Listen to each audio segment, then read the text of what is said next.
ओम गण गणपते नमः। सभी श्रोताओं को देवउठनी एकादशी की हार्दिक शुभकामनाएं। तो आज इस पावन अवसर पर आप सुनेंगे एकादशी व्रत कथा। तो सारे विष्णु भक्तों से मेरा निवेदन है कि देवउठनी एकादशी का व्रत रखकर इस कथा को अवश्य सुने और अशोक वेदा चैनल को सब्सक्राइब करके वीडियो को ज़्यादा से ज़्यादा शेयर करें। भगवान विष्णु आपकी सारी मनोकामनाएं पूर्ण करें। तो आप सभी के सुख सौभाग्य की कामना करते हुए सुनते हैं देवउठनी एकादशी व्रत कथा।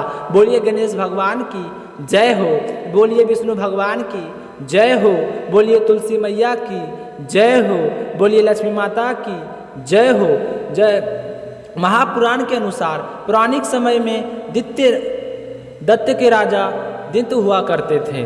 वह बड़ा ही विष्णु भक्त हैं। कई सालों तक उसके संतान नहीं होने के कारण उसने शुक्राचार्य को अपना गुरु बनाकर उसने श्री कृष्ण मंत्र प्राप्त किया। यह मंत्र प्राप्त करके उसने पुष्कर सरोवर में घोर तपस्या की। भगवान विष्णु की तपस्या से प्रसन्न हो गए और उसे संतान प्राप्ति का आशीर्वाद दे दिए। भगवान विष्णु के वरदान से राजा दम के यहाँ पुत्र ने जन्म लिया। तो यह देखकर राजा दम बहुत ही प्रसन्न हुए। पुत्र का नामकरण संस्कार करवाया गया। पुत्र का नाम शंखचूड़ रखा गया। जैसे ही शंखचूड़ बड़ा हुआ तो उसने पिता ब्रह्मा जी के प्रसन्न करने के लिए पुष्कर में जाकर घोर तपस्या की थी। उसकी तपस्या से प्रसन्न होकर पितामह ब्रह्मा जी ने उसे वरदान मांगने के लिए कहे। तब शंखचूड़ ने वरदान मांगा कि मैं हमेशा अमर हो रहूं, कोई भी देवता मुझे मार ना सके। तो पितामह ने उसे यह वरदान दे दिए और कहें कि वह बद्रीवन में जाकर धर्मध्वज की पुत्री तुलसी जो तपस्या कर रही है उससे विवाह कर ले। उद्रीवद में तुलसी तपस्या करी थी तो उधर पितामह ने दर्शन देकर वरदान मांगने को कहा। तो तुलसी ने कहा कि मैं भी भगवान श्री हरि विष्णु से शादी करना चाहती हूँ।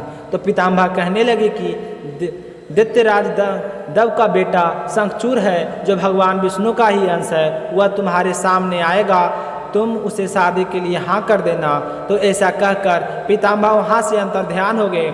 कुछ समय बाद शंखचूड़ उसे ढूंढता हुआ वहाँ आ पहुँचा और तुलसी को देखकर उसके रूप में मोहित हो गया और तुलसी से विवाह का प्रस्ताव रखा। तो तुलसी ने पितामह के कहे अनुसार शादी के लिए हाँ कर दी और फिर दोनों ने शादी कर ली। शादी के बाद तुलसी और शंखचूड़ सुखपूर्वक रहने लगे। उसने अपने बल से देवताओं, असुर, दानवों, राक्षस, गंधर्व, नागों, किन्नरों, मनुष्य तथा त्रिलोकी के सभी प्राणियों पर विजय प्राप्त कर ली। वह भगवान श्री कृष्ण का परम भक्त था। शंखचूड़ के अत्याचारों से सभी देवता परेशान होकर पितामह के पास गए और अपनी सारी परेशानी उन्हें बताई। तो पितामह उन सबको लेकर विष्णु भगवान के पास गए। भगवान विष्णु ने कहे कि शंखचूड़ की मृत्यु भगवान शिव के त्रिशूल से होगी, अतः आपके उनके पास जाएं। भगवान शिव ने चित्रक नामक गण को अपना दूत बनाकर शंखचूड़ के पास भेज दिए।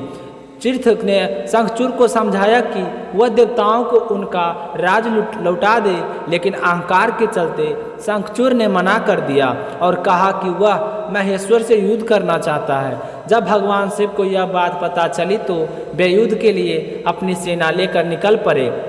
इस तरह देवता और दानवों में घमासान युद्ध हुआ, परंतु पितामह के वरदान के कारण शंखचूड़ को देवता हरा नहीं पाए। भगवान शिव ने शंखचूड़ का वध करने के लिए जैसे ही अपना त्रिशूल उठाया तभी आकाशवाणी हुई कि जब तक शंखचूड़ के हाथ में श्री हरि का कवच है और उसकी पत्नी का अस्तित्व अखंडित है तब इसका वध करना असंभव है। तो आकाशवाणी सुनकर भगवान विष्णु वृद्ध ब्राह्मण का रूप धारण करके शंखचूड़ के पास गए। तो शंखचूड़ उससे कहने लगा कि मांगो, क्या मांगते हो, मैं वरदान देने के कभी भी कंजूसी नहीं करता हूँ। इतना कहते ही ब्राह्मण भेष में आए भगवान श्री हरि विष्णु ने कहा कि मुझे तुम्हारा कोच चाहिए। तो शंखचूड़ ने कोच बिना किसी संकोच में दान कर दिया। इसके बाद भगवान विष्णु शंखचूड़ का रूप बनाकर तुलसी के पास गई। चोर रूपी भगवान विष्णु ने तुलसी के महल के द्वारा पर जाकर अपनी विजय होने की सूचना दी। तो यह सुनकर तुलसी बहुत ही खुश हुई और पति रूप में आए भगवान का पूजन किया और सर स्मरण किया। ऐसा करते ही तुलसी का अस्तित्व खंडित हो गया।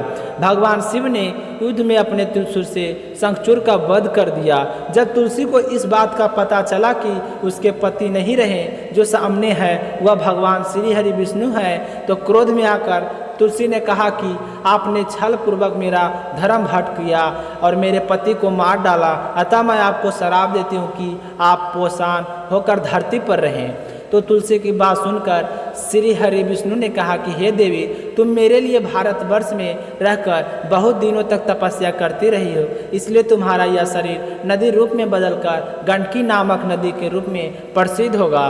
तुम पुष्पों में श्रेष्ठ तुलसी का वृक्ष बन जाओगी और सदा मेरे साथ रहोगी। तुम्हारे श्राप को सत्य करने के लिए मैं शालिग्राम बनकर रहूँगा। गंडकी नदी में तट पर मेरा वास होगा। देव प्रबोधनी एकादशी के दिन भगवान शालिग्राम व तुलसी के विवाह संपन्न कराकर मांगलिक कार्यों की शुरुआत की जाएगी।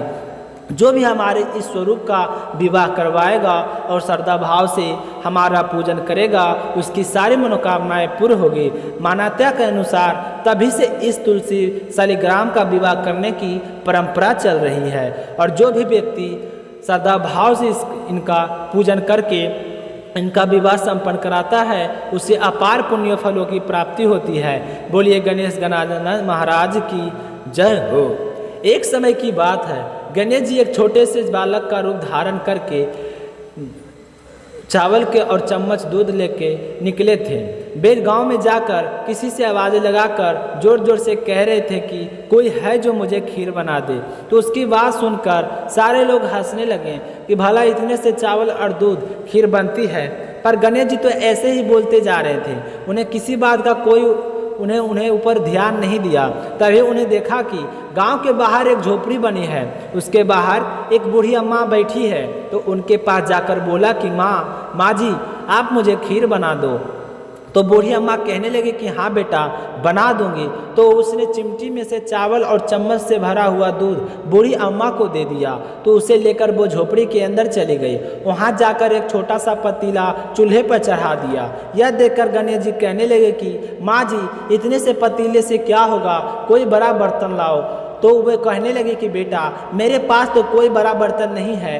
तो गणेश जी कहने लगे कि तुम ध्यान से देखो, तुम्हारे ओबरे में जरूर बड़ा बर्तन पड़ा है। तो उसने गणेश जी के कहे अनुसार अंदर जाकर देखा तो वहाँ पर एक बड़ी सी कढ़ाई पड़ी थी। तो कढ़ाई को देखते ही उसने सोच लिया कि यह कोई साधारण बालक नहीं है। तो उसने वह कढ़ाई उठाई और चूल्हे पर चढ़ा दी। वो चिमटी में चावल और एक चम्मच दूध उस कढ़ाई में डाल दिया। जैसे ही उफान आता गया तो वो कढ़ाई तो खीर से लबालब हो गई और बहुत ही अच्छी खुशबू आने लगी। खीर बनते ही बुढ़िया ने गणेश जी से कहा कि खीर तो तैयार हो गई है, अब तो भोग लगा लो। तो यह कहने लगा कि माँ जी, मैं तो स्नान करके आता हूँ, तुम ऐसा करो, सारे गांव वालों को न्योता देकर आओ। और यह कहकर भगवान गणेश जी स्नान करने के लिए चले गए। तभी बुढ़िया के बेटे, बहू और पोते पोती आ गई, जो खेत पर काम करने गए थे। तो आते ही बूढ़ी अम्मा ने अपने पोते पोतियों को भरपेट खीर खिला दी। तभी उसकी झोपड़ी के आगे से एक महिला गुजर रही थी। तो खीर की खुशबू देखकर वह अंदर आ गई और कहने लगी कि अम्मा जी, आज तो आपके झोपड़ी में बहुत अच्छी खुशबू आ रही है, कुछ नया बनाया है क्या? तो उसने कहा कि हाँ, खीर बनाई हूँ, ले तुम भी चख ले। तो उसने कटोरा भर कर उस औरत को दे दी। तो यह देखकर उसकी बहू सोचने लगी कि इस तरह यह तो आने जाने वालों को लोगों को खीर खिलाएगी, तो मेरे लिए क्या बचेगा। तभी उसकी सास कहने लगी कि मैं गांव वालों को न्योता देकर आती हूँ, तब तक गणेश जी भी आ जाएंगे, तुम खीर का ध्यान रखना। यह कहकर बुढ़िया तो गांव में न्योता देने चली गई और पीछे से बहू ने सोचा कि मेरे लिए तो बचेगे नहीं, इसलिए मैं तो पहले ही खीर खा लेती हूँ। तो उसने एक मोटा सा कटोरा खीर से भरा और कहने लगी कि ले गणेश, यह भोग लगा ले। गणेश यह भोग और खीर खाकर कटोरे को चक्कू के नीचे छुपा दिया।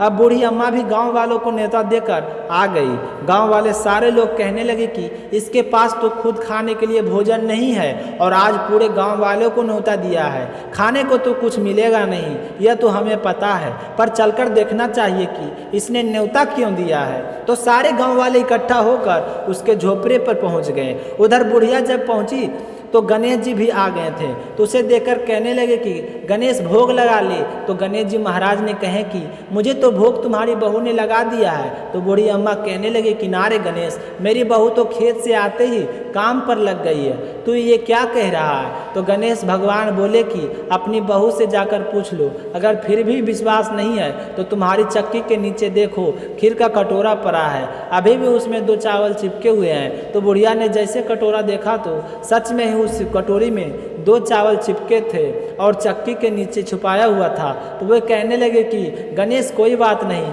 तुम कुछ कहना तो नहीं, लोग सुनेंगे तो हंसेंगे, क्या कहेंगे। बूढ़ी अम्मा अब सारे लोगों को खीर परोसने लगी। सारे गांव वालों ने पेट भरकर खीर खाई, फिर भी वह खीर तो खत्म होने का नाम नहीं ले रही थी। तो वह गणेश भगवान से बोले कि गणेश, यह खीर तो खत्म ही नहीं हो रही है, अब इसका क्या करूं। तो गणेश जी कहने लगे कि शाम को एक बार पूरे नगर को न्योता फिर से दे देना। तो बुढ़िया ने गणेश जी के कहे अनुसार गांव वालों को एक बार फिर से न्योता दे दिया। तो गांव वाले को सोचने लगे कि यह तो कोई जादुई कढ़ाई है, हमें राजा के इसके बारे में बताना चाहिए। तो गांव के 2-4 लोग इकट्ठा होकर राजा के पास चले गए और राजा से कहने लगे कि महाराज, गांव के बाहर से जो झोपड़ी है ना, उसमें बूढ़ी माई रहती है, वो ना जाने क्या जादू टोना करती है। आज उसने एक कढ़ाई खीर बनाई, उसके पास दूध भी नहीं था और ना ही चीनी चावल थे, फिर भी इतनी अच्छी खीर और तो और पूरे गांव वालों को खीर खिलाई है, फिर भी उसकी कढ़ाई में से खीर खत्म होने का नाम नहीं ले रही है। तो राजा ने जैसे ही गांव वालों की बात सुनी तो उसने अपने सेना को बुलाकर कहा, तुम ऐसा करो, उस बुढ़िया के झोपड़ी में जाओ और वहाँ पर जो जादुई कढ़ाई की खीर है उसे यहाँ लेकर आओ। तो बुढ़िया ने कह देना कि ऐसी कढ़ाई झोपड़े में नहीं, राजमहल में शोभा देती है। तो राजा की आज्ञा पाकर सैनिक वहाँ पर आ गए और बुढ़िया से कहने लगे कि माई, राजा के आदेश है कि आपके पास जो जादुई कढ़ाई है वह हमें राजमहल में लेकर जानी है। तो यह सुनकर बुढ़िया को बहुत ही दुख हुआ, लेकिन उसने कुछ नहीं कहा। राजा के सैनिक कढ़ाई को लेकर राजमहल चले गए, लेकिन राजमहल के ले जाते ही खीर में से दुर्गंध आने लगी, कीड़े मकोड़े बिच्छू दिखाई देने लगे। तो यह देखकर राजा को बहुत ही शर्मिंदगी महसूस हुई और कहना नहीं चाहते थे कि मेरे राजमहल में आने के बाद खीर में से बदबू आने लगी। उन्हें बुढ़िया को बुलाकर कहा कि बुढ़िया माई, यह कढ़ाई तुम्हारी है, तुम अपने वापस ले जाओ, मैं तुम्हें देता हूँ। तो बुढ़िया माई कहने लगी कि हे राजन, आप देते तो पहले भी कभी देते, यह तो मुझे मेरे गणेश जी ने दिए हैं।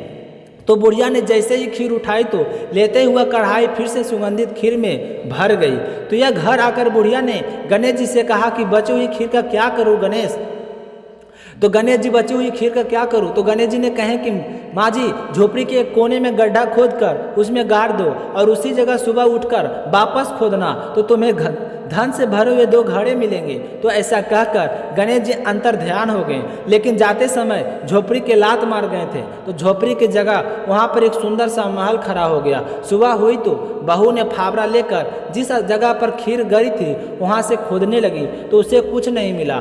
थक कर वह अपनी सासू माँ से कहने लगी कि माँ जी, आपके गणेश जी तो झूठो हैं, मैंने कितनी मेहनत की है फिर भी यहाँ पर कुछ नहीं मिला है। तो उसकी सास कहने लगी कि मुझे देखने दे। यह कहकर बुढ़िया ने हाथ से मिट्टी उठाई तो उठाते ही 2 घड़े टन टन करते हुए धन की आपस में आवाज करने लगे। तो सास और बहू ने मिलकर उन गड्ढों को बाहर निकाला। निकालते ही बहू ने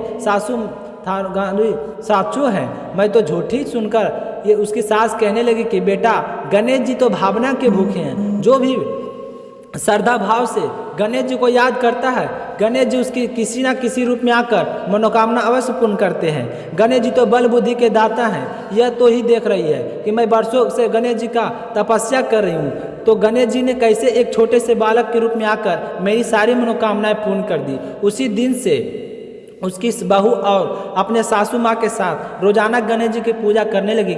हे गणेश जी भगवान, जैसा आपने बुढ़िया को दिया वैसा सबको देना। कहानी कहने वाले को, हुंकार भरने वाले को और कहानी सुनाने वालों के सबकी मनोकामनाएं पूर्ण करना। प्रेम से बोलिए गणेश जी महाराज की जय हो। तो आज की वीडियो आप लोगों को कैसा लगा कमेंट करके ज़रूर बताइए, और अभी तक आपने अशोक वेदा चैनल को सब्सक्राइब नहीं किए हैं तो सब्सक्राइब जरूर करें। इस पर रोजाना प्रस्तुत व्रत कथा के साथ वीडियो अपलोड की जाती है। तो मिलते हैं अगले वीडियो में, तब तक अपना ख्याल रखिएगा। जय श्री कृष्णा, राधे राधे।